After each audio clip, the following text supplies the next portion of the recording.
Ok, meus amigos, estamos começando mais um programa da série da Comissão de Igualdade Étnico-Racial da ABI, discutindo aí temas ligados à luta antirracista. Hoje nós temos dois convidados, e esses dois convidados estão lançando livros, né? São professores, Luiz Ricardo Leitão, professor na UERJ, e Noel Carvalho, professor da Universidade de Campinas. Eu vou começar apresentando o professor Noel, sem antes, não posso esquecer de falar no meu parceiro, Luiz Paulo Lima, que está sempre aqui com a gente, né?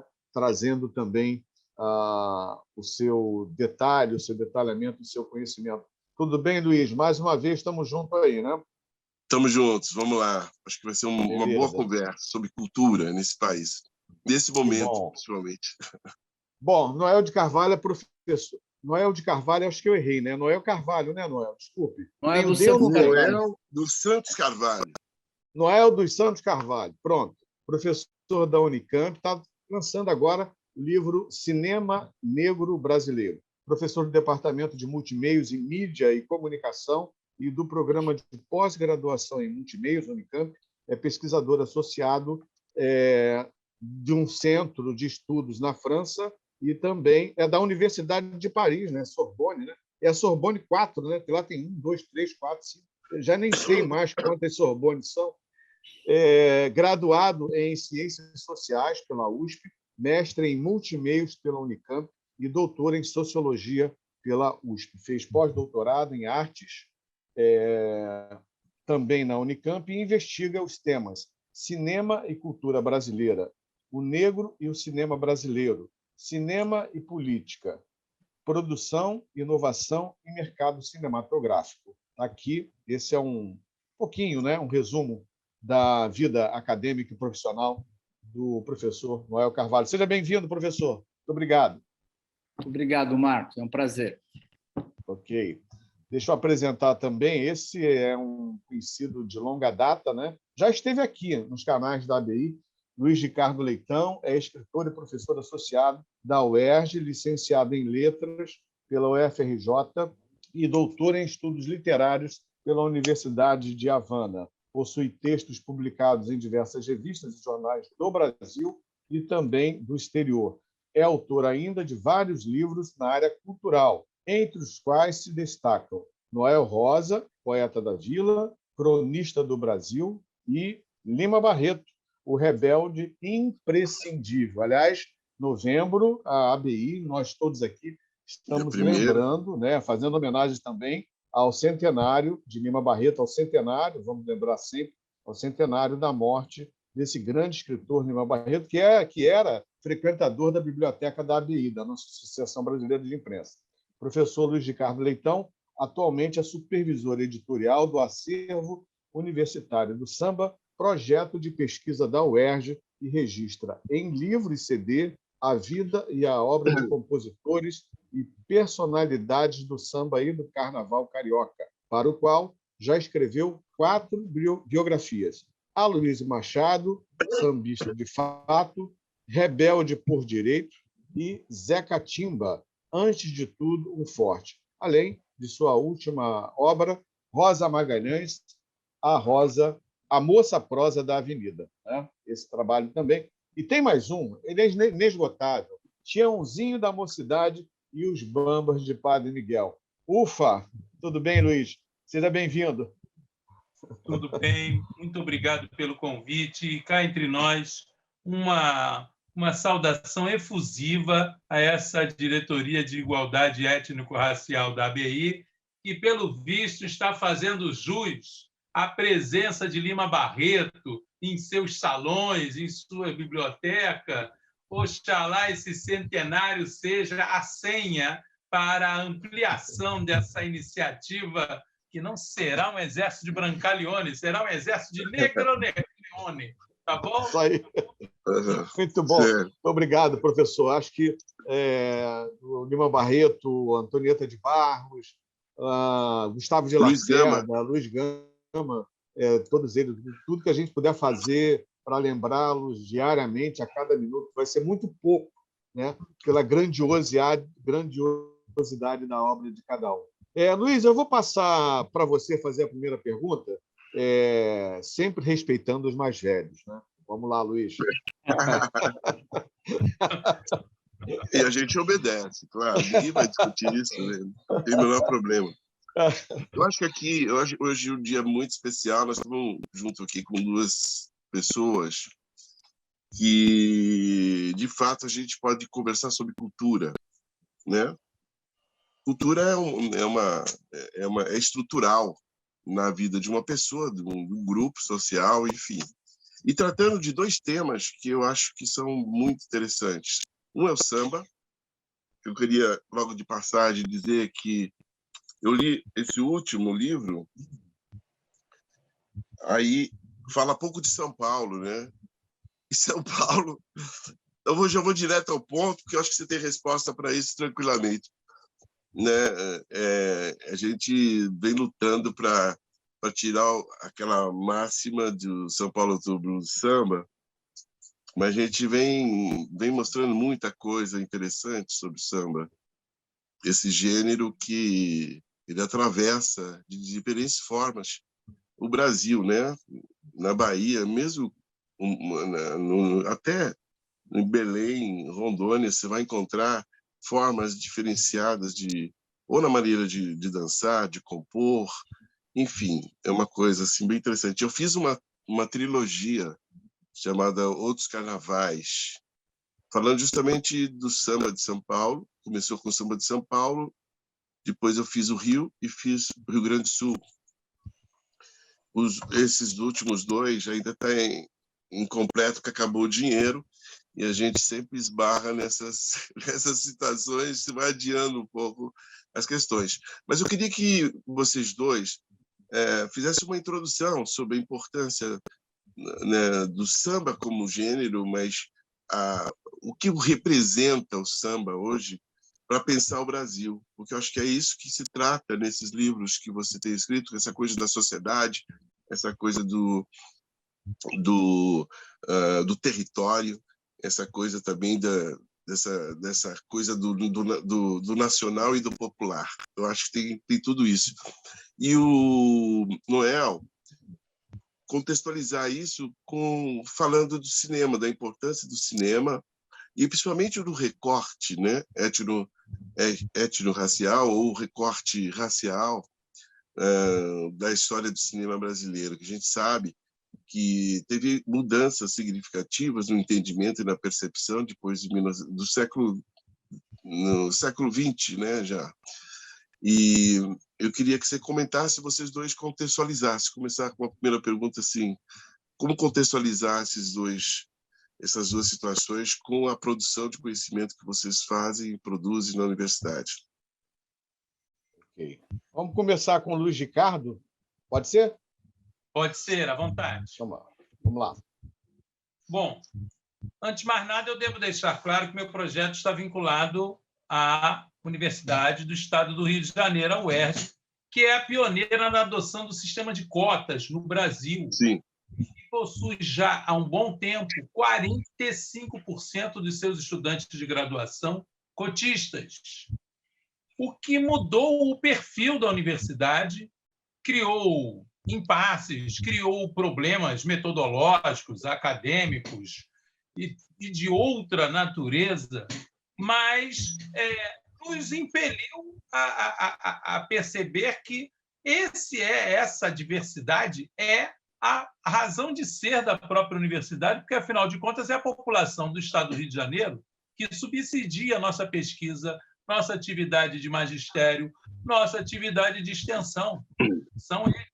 Então, houve uma mudança, digamos, quase de paradigma dentro da UERJ, em entender que era preciso dar voz à cultura produzida na periferia, no morro e em todas as instâncias da cidade, porque, afinal de contas, o samba é um traço distintivo de nacionalidade. Naquele projeto de Getúlio Vargas que todos nós conhecemos, né? Todos nós conhecemos, mas o samba é, antes de mais nada, um instrumento de resistência cultural que adotaram essas, né, massas excluídas do projeto de renovação da cidade nos tempos, né, da Belle Époque, não é isso? Aquela ampliação do centro, a modernização, Pereira Passos e Companhia Limitada, e eles foram resistindo, e uma resistência, inclusive, organizada. Pouco se fala sobre isso, porque, sob a batuta do Sindicato dos Arrumadores, dos Estivadores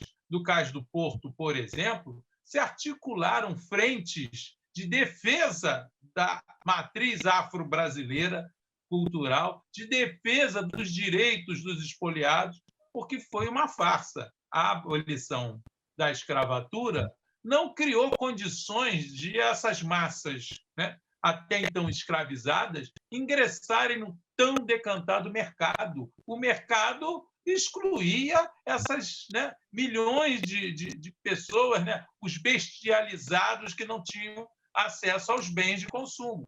Enfim, então, nós sempre vimos como figuras como Paulo da Portela, que, inclusive, teve franca simpatia pelo marxismo, figuras como o mestre o Eloy, né, Antero Eloy, Mano Eloy, que foi uma figura decisiva para a regimentação até dos sambistas da Mangueira, por exemplo, a turma do Estácio com Ismael Silva e companhia, que fazia suas embaixadas e ia levar o seu projeto de agremiação, né, de escola de samba para os pares, que pouco a pouco tomaram conta da cena cultural da cidade, porque não houve como. Aquele desfile que começou em 1932 com concurso, ali na Praça 11, com a patrocínio da imprensa, do saudoso Rodrigues e tudo mais, ele tomou conta. Por isso, nós, na UERJ, vimos que era necessário dar voz e fizemos esse projeto,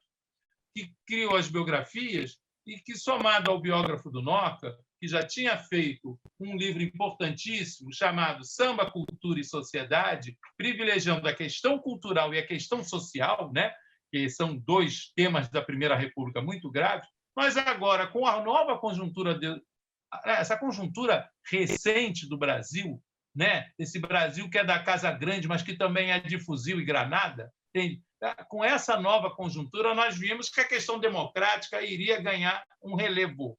E como o negro participou dessa luta pela democracia com a sua obra, com a sua cultura? Como isso se deu? Por que isso está tão escondido, tão velado na historiografia e na mídia brasileira? Por que, quando a gente fala em ditadura, só se lembra de Caminhando e Cantando e Seguindo a Canção, ou Apesar de Você, Amanhã há de Ser Outro Dia?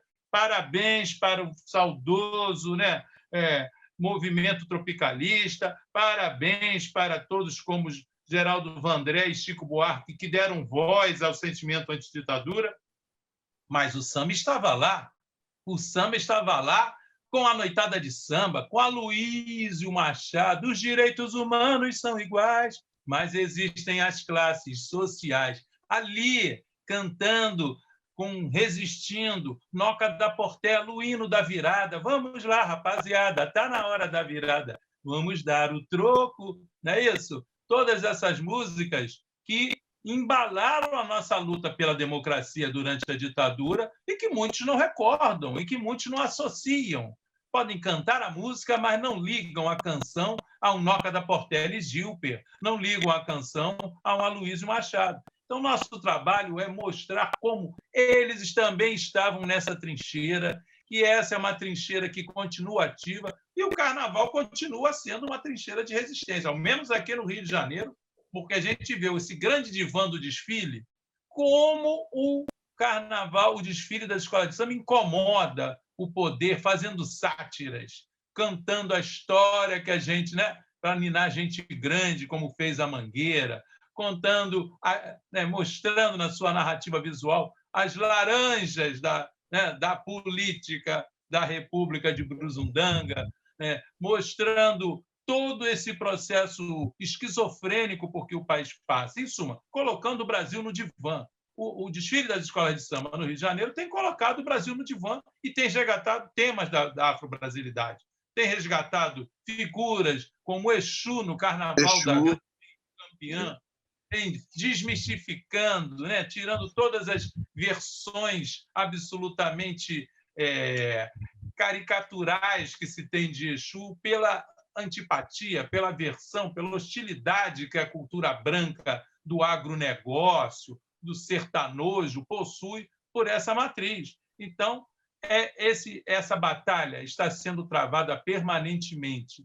Aqui no Rio de Janeiro, nós sentimos essa batalha a cada ano mais acirrada. Então, o papel mínimo nosso na UERJ é de contribuir para isso com o que nós podemos fazer de melhor, que é pesquisar, que é trazer, entrevistar, trazer à tona o que essas pessoas produziram sob as mais adversas condições, em rasgos de autoconsciência popular dignos de aplauso, porque eu sou mais da Luiz Machado com os direitos humanos estão iguais, mas existem as classes sociais, do que Fernando Henrique Cardoso com todo o seu principado de sociologia. Entende? Então, é isso. Estou com a Luiz, estou com a FHC, com devido respeito. Tá bom.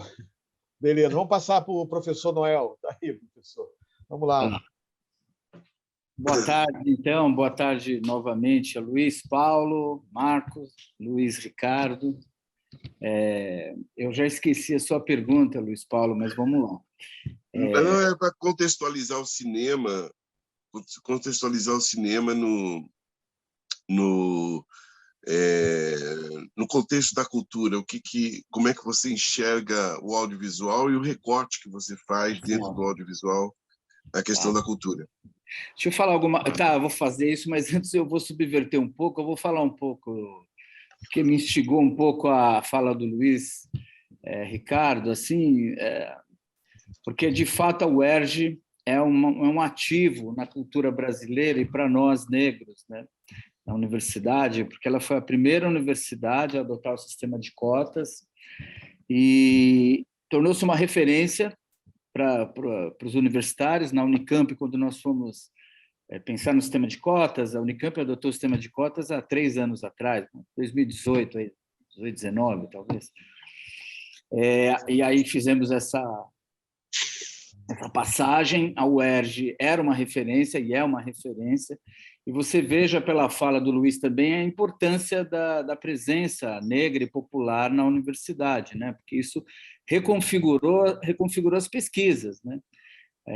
O que ele está dizendo é isso, quer dizer, a universidade era uma coisa quando nós éramos estudantes, né?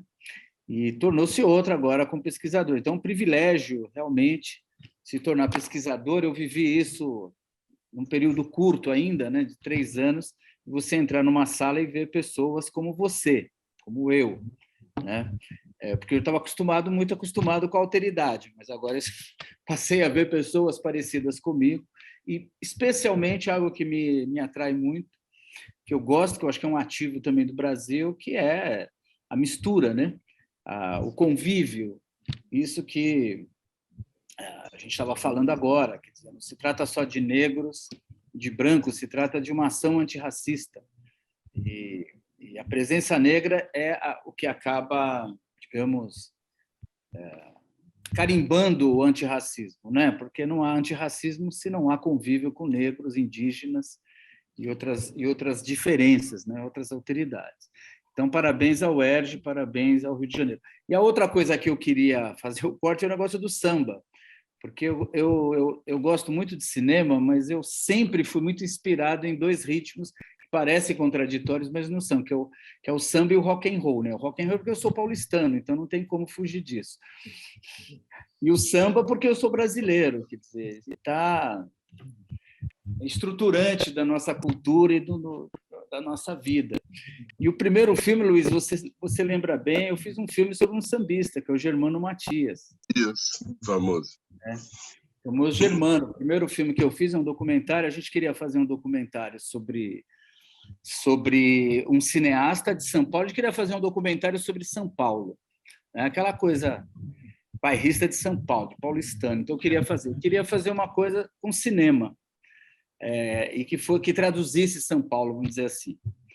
E o centro de São Paulo, que eu frequentava muito na época, a Rua Timbiras, ali, Rua Augusta, aquele centro, a Boca do Lixo, etc. E que tinha uma produção de cinema ali, a gente vivia aquilo meio como saudade, como histórico, né? Uma melancolia, mas vivíamos ali nos bares e tal. E aí fomos procurar o Oswaldo Candeias para fazer o filme. Candeias, cineasta e tal, cineasta marginal e tudo. Ele era muito mal-humorado, na verdade, não quis. E aí eu conversei com o co-diretor e falei, rapaz, eu acho que... Eu vi um filme do Leon Hirschman sobre o Nelson Cavaquinho, que é uma obra-prima. Chama-se Nelson Cavaquinho, uma obra-prima. E aí eu falei, é isso. A gente vai fazer essa versão, olha o Rio de Janeiro, né? Essa versão, tá certo, aqui em São Paulo, na Boca do Lixo. E, para isso, achamos o sambista Germano Matias, que foi uma maravilha, porque eu não conhecia. E aí passei a ouvir os sambas, fiz aquela pesquisa e tal, e fizemos esse documentário que está aí no YouTube. Se quiser conferir, chama-se O Catedrático do Samba. É curioso, porque o Germano, entrando na questão racial que você me indagou agora, o Germano é um sambista branco, né? Típico de São Paulo, ele é descendente, me parece que ele é pai italiano e tem uma descendência alemã, é uma coisa assim, muito parecido, assim, fisicamente ele é muito parecido com o Ricardo, né? O Germano, ele é bem... E ele usava um boné, assim, um sketch, um chapéuzinho, assim, e um bico fino branco, e umas camisas listradas, que lembrava muito um cantor de ska também. Então, ele me lembrava muito um roqueiro, meio... e tal. E era muito paulistano no modo de cantar samba, e cantava os sambas cariocas, né?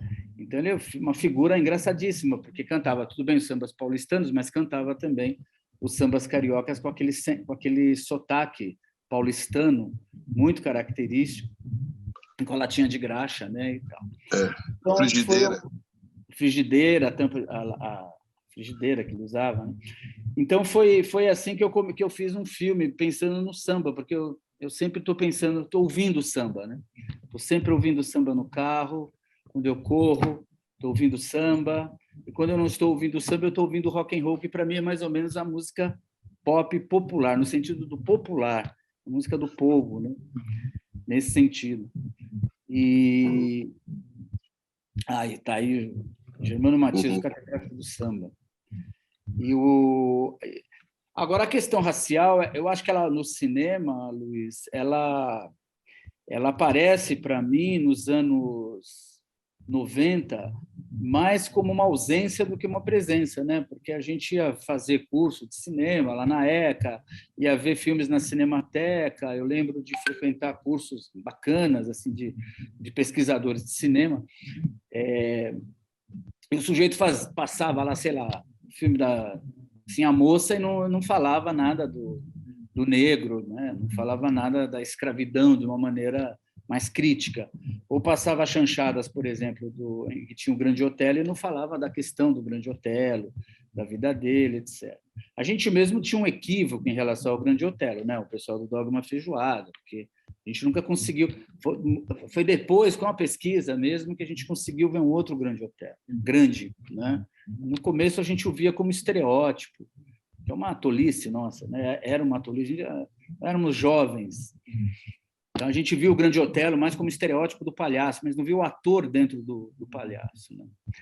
Mas isso vinha muito também da nossa formação, né? A gente era capaz de ver uma aula de história do cinema que começava do Griffith, ia até, sei lá, assim, a moça, e a questão racial era hiperlateralizada. Então, para a gente, a questão... E eu estou falando a gente porque estou falando de Jefferson D, estou falando de Alessandro, estou falando de outras pessoas com quem eu convivia, lá, no final dos anos 80 e 90, frequentando o curso de Ciências Sociais e dando uma bicada no curso de Cinema, e frequentando o Lazar Segal, onde você era programador, inclusive. E o que a gente via o que eu via era uma lateralidade do negro. É curioso isso, porque na cultura brasileira ele é central, o negro é central, a questão negra é central, mas quando a gente fazia discussão, quando a gente ia para discutir essa centralidade, essa discussão meio que se esvaziava, as pessoas meio que... Parecia que você estava espalhando a roda, né? Aquele famoso espalha-roda. Era como se você tivesse trazendo um problema que não existia. Na verdade, era a democracia racial funcionando a todo vapor, né? Para nós que estávamos envolvidos um pouco com cultura naquele momento, não interessava muito nos aproximarmos do movimento negro, porque a gente achava também que a discussão que passava pelo movimento negro tinha uma chave muito política e que a cultura ficava lateralizada, ou então instrumentalizada, né? A gente queria colocar, e aí estou falando, sei lá, eu, Jefferson, Alessandro, Billy Castilho, acho que você um pouco, antes de eu te conhecer, a gente queria colocar a questão da cultura na frente, e não a reboque de uma agência política. Naquele momento, se afirmar culturalmente e não se afirmar politicamente no campo da cultura, né? Se afirmar politicamente no campo da cultura, e não ir para as páginas policiais, para ser bem didático, né? A gente queria estar no caderno de cultura, certo? Eu queria levar o cinema para o caderno de cultura, já que eu estou falando com jornalistas. Então, acho que o Dogma Feijoada foi muito isso. E eu enxerguei mas, curiosamente, eu enxerguei o negro no cinema, enxerguei o negro na universidade e muito pelo cinema, né? Muito pela cultura, pelo samba, pela soul music e pelo cinema. Então, eu de uma maneira muito singela e sem a menor pretensão de ser um intelectual, etc., eu posso assegurar você, quando me perguntam assim, qual a seu capital cultural? Eu falo, você pode comprá-lo numa loja de departamento, porque é basicamente livros de livraria, música pop, cultura pop, jornalismo, que eu acho que está nessa coisa, e universidade. E a vida universitária. Evidentemente, a vida universitária consegue unir tudo isso, né? Dar um sentido mais elaborado a tudo isso. Mas, do ponto de vista da cultura, é a cultura de massa mesmo, que é onde o negro é central, né? Tem um trabalho muito interessante do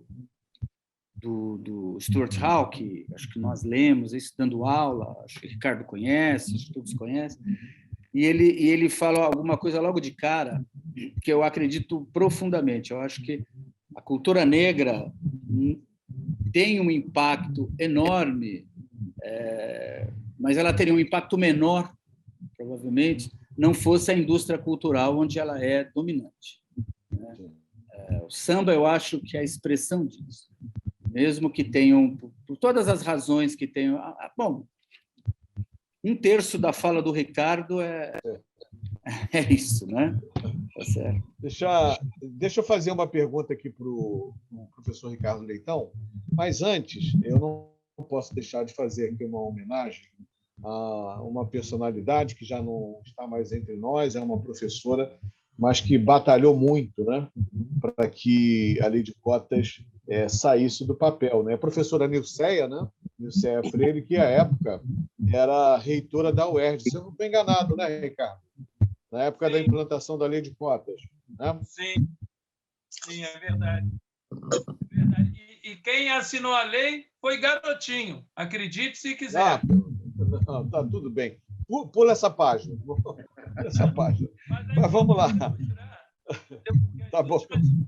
As últimas conquistas datam de mais de 20 anos. É só isso que eu quero registrar. Inclusive, verdade. O governo salarial linear é de 2001, para você ver como anda o Rio de Janeiro. Tá bom. Olha aqui, deixa eu mostrar a capa do seu livro e vamos falar um pouco mais sobre samba, democracia e sociedade, grandes compositores e expressões da resistência cultural no Brasil. Enquanto isso, eu vou pedir para o professor Noel preparar o livro, que eu vou pedir para o senhor mostrar seu livro também, tá, professor Noel? Luiz, essa capa é de quem? Está bonita essa capa, né? Bem ali estilizada, interessante, mas eu queria não só tratar da forma, mas também do conteúdo. Quem são esses grandes compositores? Resume para a gente aí, por favor. Tá bom. Antes de mais nada, quero dizer que isso aí é um projeto gráfico da Módula Editorial, ao cargo de Patrícia Oliveira, só para consignar e esclarecer o tópico que você indagou. Esse projeto editorial ele conjuga dois elementos. Primeiro, aprofundar a discussão sobre a questão democrática dentro da cultura, porque muito se falou, como eu disse, sobre a questão social, sobre a questão cultural, mas a democracia, nós já pressentíamos, ela se tornaria um tema fulcral para o Brasil de hoje, não é? E não era por acaso, porque nós planejamos, por um lado, lançar na Semana da Consciência Negra e, por outro, lançar na Semana da Consciência Negra de 2022, logo após as eleições para a presidência da República, e na qual nós estamos vendo que, em vez de eleições para presidente, nós vamos ter um plebiscito. Queremos um Brasil democrático, um Brasil plural, um Brasil diverso, um Brasil que invista em educação, que invista em saúde, que invista nos direitos essenciais da população, ou queremos um Brasil de fuzil, granada e milicianos em Brasília, de agronegócio escorchante aviltando toda a nossa floresta amazônica e tudo mais? Queremos um Brasil de Paulo Guedes acabando com os direitos básicos da população, que isso é que é acabar com a democracia, porque se eu não dou condições de recuperação, social, financeira para a população, se eu jogo o salário mínimo abaixo do piso, eu estou excluindo mais e mais, eu estou gerando um novo apartheid no país. Então, essa era uma discussão que nós sabíamos que se elevaria à máxima potência e está configurado agora, quando até o Estado de São Paulo faz editorial defendendo, o não à continuidade, que é isso que vai ser expresso, tem sido expresso no processo eleitoral. Estamos por um caminho ou por outra via? Qual é a via que interessa a um brasileiro que sonha com cidadania, igualdade, direito, etc.? Então, isso era um ponto. Outro ponto é o papel do negro na cultura, que ele tem sido subestimado, que ele tem sido velado, conforme eu disse há pouco. Não por acaso, nós abrimos espaço para textos sobre, como diz o subtítulo, grandes compositores e expressões de resistência cultural no Brasil, que vão desde Noel Rosa, esse branco de classe média que se entendeu como poucos com os negros, como Cartola, Gargalhada, Ismael Silva, subiu tudo quanto é morro, confraternizando e criando com eles. Foi um artista, entendeu? Sensacional, uma percepção sensacional dos dilemas do Brasil, um cronista do Brasil, como eu já escrevi certa feita em um livro, porque ele mostrou onde está a honestidade, onde está a honestidade. Mostrou o leiloeiro vendendo o Brasil inteiro, que é o que estão fazendo com o nosso país desde que aqui ingressou a primeira onda de neoliberal do mundo. Enfim, nós estamos resgatando não apenas esses nomes, mas experiências mais recentes. Por exemplo, quem conhece a fundo o trabalho de resistência anti-imperialista na área cultural do João Nogueira com seu Clube do Samba? O Clube do Samba é pouco debatido, e João Nogueira era um sonhador, porque ele estava combatendo a entrada da grande indústria cultural transnacional aqui, botando a música popular brasileira no chão, nos anos 70. E era a resistência do samba. O samba foi um grande ponto, assim, de uma grande baluarte, uma grande trincheira de resistência contra isso. Estamos falando do Samba do Trabalhador no Renascença Clube, que é um clube criado por negros, que no início se pretendia ser assim, um espaço de diletantismo negro, de uma pessoa com um nível cultural mais ampliado, mas depois compreendeu que era preciso ser o clube da negritude em toda a sua acepção. E aí se transformou nessa expressão vigorosa da resistência negra cultural no Rio de Janeiro. Abrimos espaço também para uma elegia ao desfile da Kizomba. Há alegoria mais viva do que a democracia, naquele desfile da Kizomba, em que Martinho, a russa, né, um negro e uma branca, convidaram os irmãos de África para estarem aqui conosco na grande festa da raça, congraçando naquele último carro alegórico que era o banquete, dando todo o sentido de festa, né, africano, que a gente reproduziu em nossas celebrações, em nossas manifestações coreográficas, corporais, musicais, rítmicas, que se constituiu nessa instituição, Escola de Samba.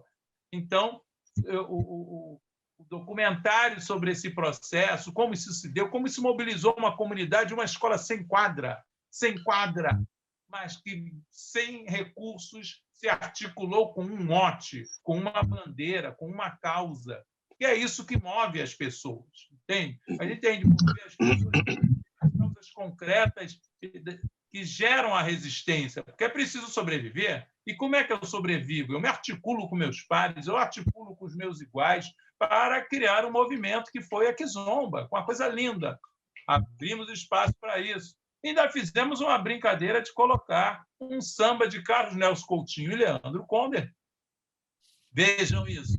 A partir de uma música portelense e exaltando o proletariado como herdeiro da filosofia clássica alemã, o que é um verdadeiro xiste intelectual, mas que diz muito, né, do que é o anseio do mundo acadêmico de poder, né, se integrar a essa grande causa democrática das massas espoliadas, né, historicamente excluídas desse grande acordo aí, dessa grande via prussiana de poder que existe no Brasil, em que a população é espectadora da vida pública nacional. Não pode interferir na vida pública nacional. Isso cabe a Ioiô e Iaiá, os herdeiros da Casa Grande.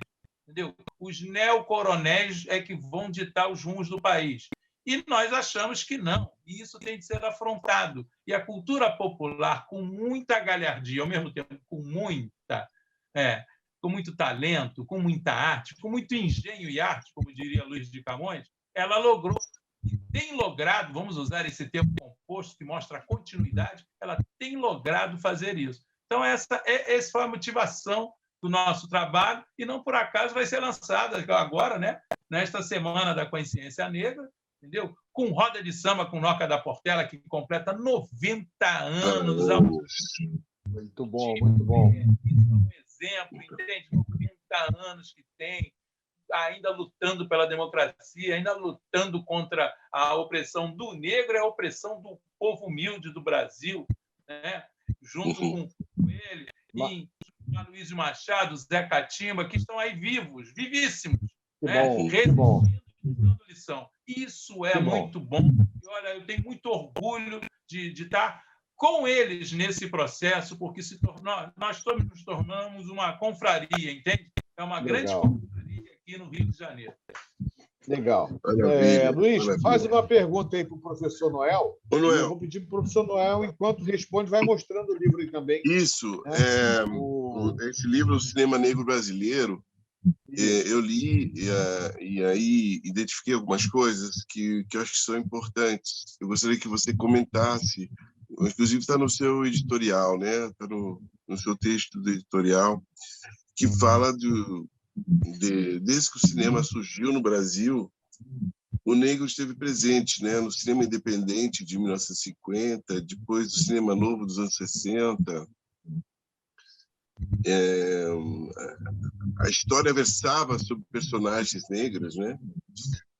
Agora, o destaque era feito pelos diretores que não eram negros, né? Não se trata de uma crítica, eu queria que você comentasse essas transformações que vêm ocorrendo e depois do Dogma Feijoada, até explicar um pouquinho para as pessoas o que é o movimento Dogma Feijoada, como é que a coisa se expandiu, né? Hoje a gente consegue visualizar vários diretores negros, coisa que a gente não vinha visualizando tempos atrás.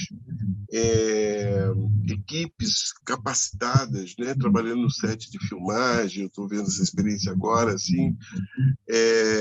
Eu queria que você comentasse isso, fizesse esse timeline, essa linha do tempo, de como é que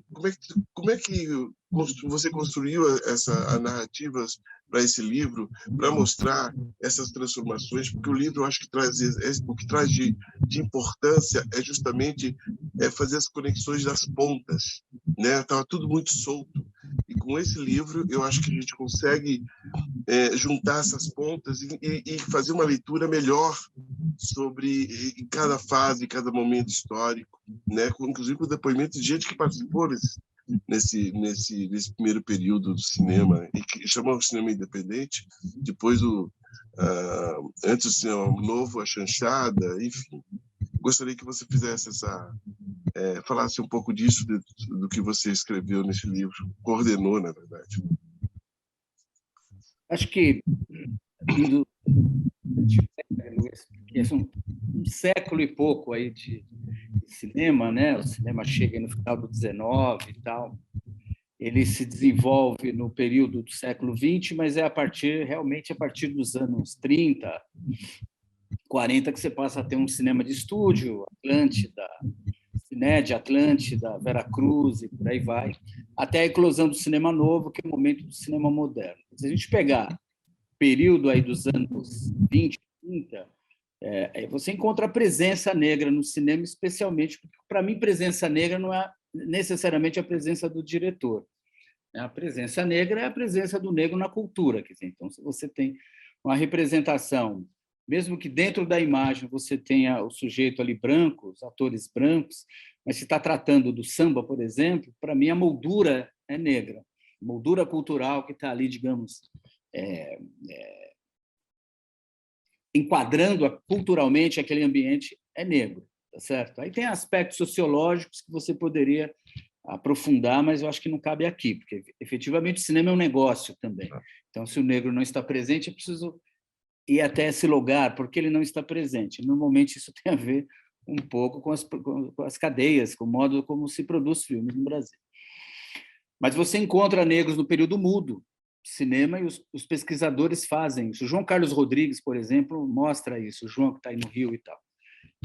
Robert Stan também mostra isso, a presença negra no cinema nesse período, né? Nos anos 50, que eu acho o período mais interessante para pensar o negro no cinema, porque você tem, digamos, 3 vertentes para pensar isso, né? Mais ou menos simplificando aqui. Você tem a chanchada, a gente falou um pouquinho aí do Grande Otelo, você tem o período da chanchada Atlântida, onde essa questão da moldura negra é muito forte, e você tem a presença do Grande Otelo, do primeiro diretor negro que a gente tem registro, que é o Cajado Filho, né? José Rodrigues Cajado Filho, que dirigiu 5 longas-metragens, para quem gosta de diretor, mas ele trabalhou em cerca de 70 filmes, Cajado Filho. Isso é fácil percorrer hoje, né? Pela internet você consegue levantar. Eu levantei 70 filmes em que ele foi diretor, ou sem direção, ou cenógrafo, que principalmente ele era cenógrafo, roteirista. Por exemplo, foi roteirista de um clássico, do meu ponto de vista, da chanchada, que é O Homem do Sputnik. Tá certo? É uma maravilha esse filme. Trabalhou muito com o Carlos Manga, etc. Você tem Haroldo Costa, por exemplo, que está vivo provavelmente em torno dos 90 anos, não é isso, Luiz? Ricardo? O Haroldo dirigiu Pista de Grama nos anos 50, um filme que ele escreveu e dirigiu, tá certo? E depois você tem os atores. Bom, essa é uma presença negra que você pode encontrar assim, no terreno, digamos, ou da chanchada ou do cinema independente, tá certo? E ainda pensando num cinema independente, ou seja, um cinema que não está ligado a estúdio, você pode pegar a obra, sei lá, dos Nelson Pereira dos Santos, Rio 40 Graus, Rio Zona Norte, né, onde tem uma presença negra fundamental. Eu acho, aliás, que Rio Zona Norte é um filme, assim, por excelência do cinema negro, né?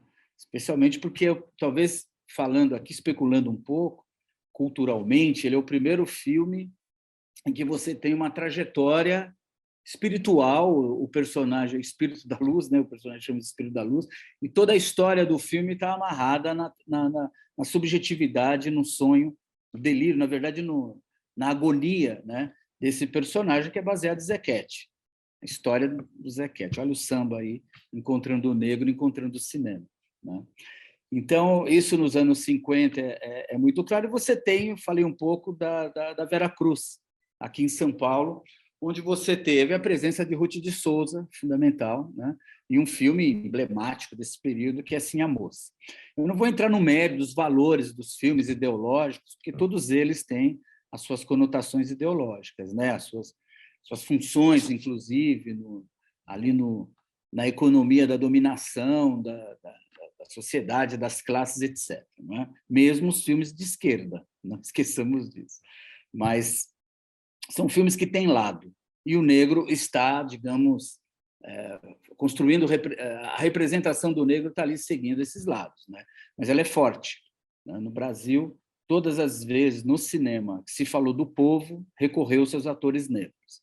Então, isso é um marco, é uma estrutura recorrente. Ao falar de povo, vamos ao negro, ou vamos ao trabalhador, ou vamos ao pobre, ou ao favelado, e a presença negra ali é dominante. Isso talvez seja o dado estrutural da representação negra.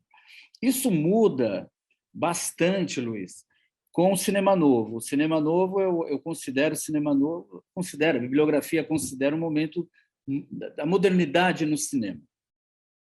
Eu acho que o cinema novo faz uma amarração com a semana, com a literatura, com a pintura, com a semana de arte moderna, vamos dizer assim, com os intelectuais da modernidade, né? Até então, o cinema que vinha nesse sentido ainda era um cinema que ou imitava o cinema americano, ou era muito ligado à indústria do samba, por exemplo. A chanchada era muito ligada ao samba, né? Muito ligada à indústria do carnaval e tal. Mas o cinema novo, você tem um marco, ali você tem uma ruptura, digamos, é assim que os cineastas querem também, uma ruptura com o cinema feito anteriormente e uma tentativa de alinhamento do cinema com o que havia, o que a gente chama de arte moderna, do primeiro e segundo modernismo, vindo aí. Isso é tudo muito questionável hoje, porque estamos comemorando a semana de 22 e não há nada mais questionável do que a semana de 22, São Paulo, etc. Eu tenho que tomar muito cuidado, porque eu estou aqui com os cariocas, eu não vou dizer que a semana de 22 foi o suprassumo da cultura, porque eu tampouco me sinto representante da cultura paulistana ou de qualquer cultura que eu diga.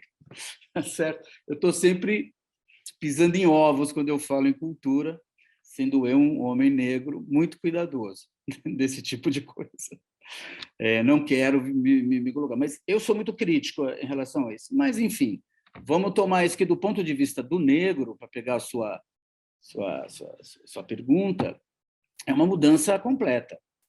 Isso, eu começo o meu texto dizendo isso, falando do texto no livro, eu começo falando do texto do Davi Neves e do modo como o cinema novo, no texto do Davi Neves, funda, ou pelo menos se propõe a fundar um cinema negro. Não havia essa discussão até então. O fato, gostando ou não do cinema novo, da pequena burguesia que fez parte do cinema novo, o fato é que eles se propõem, se colocaram na frente, no sentido de enfrentar essa questão, e se dizem representantes de um cinema, de uma fenomenologia do cinema negro. E o Cacá Diegues, que eu entrevistei recentemente, ano passado, coloca isso de uma maneira muito singela e muito inteligente, como é característico dele. Assim, ele diz, ele realmente não compactua totalmente com isso, ele não conversou sobre isso, mas o que ele diz é que, de fato, a recepção do filme, dos africanos ao filme dele, ao Ganga Zumba, foi algo que o emocionou profundamente, como que cacifou para que ele continuasse tratando desse tema. Essa relação do intelectual branco de esquerda com o negro, com o popular ou com o povo é fundamental, tá certo? Isso é uma clivagem, e eu tomo essa clivagem para, de uma forma muito provocativa, trazer o cinema novo para mim e dizer: esse é o momento que o cinema novo se propõe a fundar um cinema negro no Brasil. Então, veja, eu não estou dizendo que o Dogma Feijoada, eu acho que a gente pode falar daqui adiante, funda o cinema negro. Acho que o Dogma Feijoada é uma outra virada. Acho que o Dogma Feijoada é um momento que negros se apropriam do discurso. Mas a ideia de um cinema negro, e eu abro o livro fazendo essa passagem, tem o seu início nesse manifesto do Davi Neves, publicado depois, posteriormente, na revista Civilização Brasileira, mas lido em Gênova, junto com a Estética da Fome, do Glauber. O Glauber apresentou como tese a Estética da Fome, e o Davi Neves apresentou esse texto chamado O Cinema de Assunto e Autor Negros no Brasil, onde ele se propõe a dizer, ele diz, literalmente, escreve e publica que os filmes Ganga Zumba, Barra Vento, Este Mundo é Meu, Aruanda e outro filme, Integração Racial, são 5 filmes que inauguram uma fenomenologia do cinema negro. Esse é o meu ponto. Eu acho que eu estou falando muito, a gente pode continuar nesse assunto, mas o livro ele dispara por aí. Esse é o primeiro ponto que eu começo a falar do cinema negro brasileiro. É claro que a gente não vai esgotar hoje essa conversa, né? A gente tem muito ainda para conversar, e as pistas que vocês dois, o Luiz Ricardo e o Noel, estão deixando aqui, vão nos obrigar, a mim e ao Luiz Paulo, a falar: olha, esses caras vão ter que voltar aqui de novo. Não dá para ficar assim, não. É muito pouco tempo para essas duas feras. Acho que o Ricardo quer falar alguma coisa. Seu microfone está desligado, Luiz. Liga o microfone, Luiz. Luiz Ricardo, liga seu microfone. Deixa eu ver aqui. Isso, agora sim, vai. Marcos, veja, você matou a pau. Nós realmente vamos precisar estender o tema, porque o vínculo do cinema com o samba se estabelece até nessa discussão sobre matrizes da brasilidade, que vem com um cinema novo, que é uma retomada do modernismo. Ele está prenhe de razão, entende? O que o final dos anos 60 faz é tentar retomar alguns motes da discussão de identidade nacional, matrizes da brasilidade, que o movimento daquela época levantou, e o carnaval e o samba já haviam tratado, inclusive, nos anos 60, com o Salgueiro do Haroldo Costa, o Haroldo Costa que ele mencionou, que está com 92 anos, né, salgueirense inveterado. Sua escola de samba fez Chica da Silva nos anos 60, né, um desfile marcante, e que Cadiegues vai filmar em 7h30, né, com a película homônima, que é sensacional.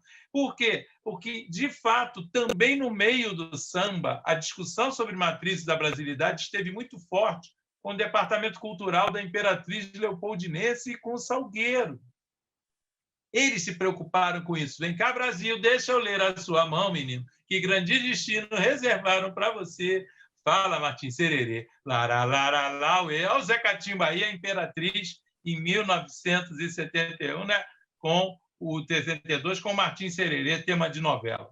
Mas, enfim, então eu creio que a gente vai ter de navegar por esse grande mar, né? Esse grande intercurso entre o cinema, o samba, a cultura popular, as próprias letras brasileiras, que conduzem, né, essa eterna e infindável discussão sobre quem somos nós, qual é a nossa identidade, até onde vai a negritude no seu papel histórico, né, na formação da nossa gente. Tudo isso está aí na ordem do dia, entendeu? Essa discussão é inesgotável, né? Ainda bem que tem uma diretoria étnico-racial agora na UTE para tematizar esse debate. Isso aí. Ano que vem, 2023, a ABI completa 115 anos. É uma data que a gente vai ter que fazer dos 365 anos de 2023. Cada dia vai ter que ter um evento, né, para que nós possamos desaguar toda essa avalanche aí de informação, essa cachoeira, né, de informação, de cultura e de conteúdo, representada aqui pelos professores Noel Carvalho e Luiz Ricardo Leitão. Nós já estamos chegando na reta final aqui dessa primeira conversa. Eu vou pedir para o professor Noel Carvalho mostrar o livro novamente, a capinha do livro, deixar um pouco aí para o pessoal ver e comprar, né? Pelo amor de Deus, né? Vamos comprar aí o livro do professor Noel Carvalho, Cinema Negro Brasileiro, e o professor Luiz Ricardo Leitão também, né? Com o seu livro Samba, Democracia e Sociedade. Tá dando para ver bem, Luiz. Muito bom mesmo. Nós vamos ficando por aqui. Luiz, você quer sintetizar alguma coisa? Vamos para finalizar. Deixo com você. Você deixa, a gente agora quer começar a entrar no... Tem muita coisa. Voltamos no próximo capítulo. Voltamos no próximo capítulo. Se você gostou, peça bis, porque eles vão voltar. Eu adorei essa conversa. Mas se você gostou, escreve, manda carta, aperte o sininho aí, do like, faz o que você quiser. Mas eu acho que Luiz Ricardo Leitão e Noel Carvalho, essa dupla da samba e cinema. Da samba e cinema, exatamente. Melhor fechar assim. Parabéns, obrigado, viu, Noel? Obrigado, Luiz. E vamos continuar essas conversas, porque é muita coisa, muita coisa. Muita coisa. São 114 anos para chegar até aqui, meu amigo. Não é fácil, não. Não, vai dar samba. Já deu samba. Luiz, já deu vai, samba. Luiz, vai lá. Samba. Tá bom, não? Eu só queria agradecer muito acho vocês. Que o Luiz Ricardo quer dar uma palavrinha antes. É muito rápido. Eu quero agradecer, além de vocês, ao dileto Ney Lopes, que faz o prefácio do livro Samba, Democracia e Sociedade e que contracena com uma ex-aluna da UERJ, compositora, representando o gênero feminino também nessa história, que é Manu da Cuíca, que faz a apresentação na 4ª capa da obra. Eu não posso deixar de agradecer essa dupla, que, afinal de contas, é mais uma combinação, né? Sendo que Ney Lopes é do samba e da universidade, que ele é doutor honoris causa das instituições brasileiras. Portanto, ele está em outro patamar, está ali no degrau de cima. Né, tá bom. Luiz Ricardo Leitão, professor da Universidade do Estado do Rio de Janeiro. Mais uma vez, muito obrigado por sua deferência aqui à Associação Brasileira de Imprensa, aos nossos colegas da Comissão de Igualdade Étnico-Racial. Até a próxima. Com certeza, nós vamos ter que lançar esses livros presencialmente, né? No nosso auditório da ABI. O ano que vem a gente vai se ver presencialmente, né? E transmitido pelas mídias digitais aí. Mas tudo é melhor presencialmente, né? A gente está com saudade, né, dessa convivência, do abraço e do aperto de mão. Professor Noel, obrigado pela gentileza. Foi um prazer. Muito obrigado, Marco. Muito obrigado, Luiz. Foi um prazer estar aqui com o Ricardo. Vou ler o livro dele, gostei. E, bom, espero aí, eu fico à disposição para o próximo convite, para a gente ter mais tempo de conversar aí. Que bom, de preferência conversando com o público, né? Abrindo a possibilidade de vocês responderem também ao público. Por enquanto não está sendo possível, mas nós vamos trabalhar para isso. Muito obrigado, hein? Nós conversamos aqui nesse programa da Comissão de Igualdade Étnico-Racial da Associação Brasileira de Imprensa com o professor da Unicamp, Noel Carvalho, e com o professor Luiz Ricardo Leitão, da nossa Universidade do Estado do Rio de Janeiro. Um abraço a todos. Tchau. Obrigado, valeu. Luiz. Obrigado, Noel.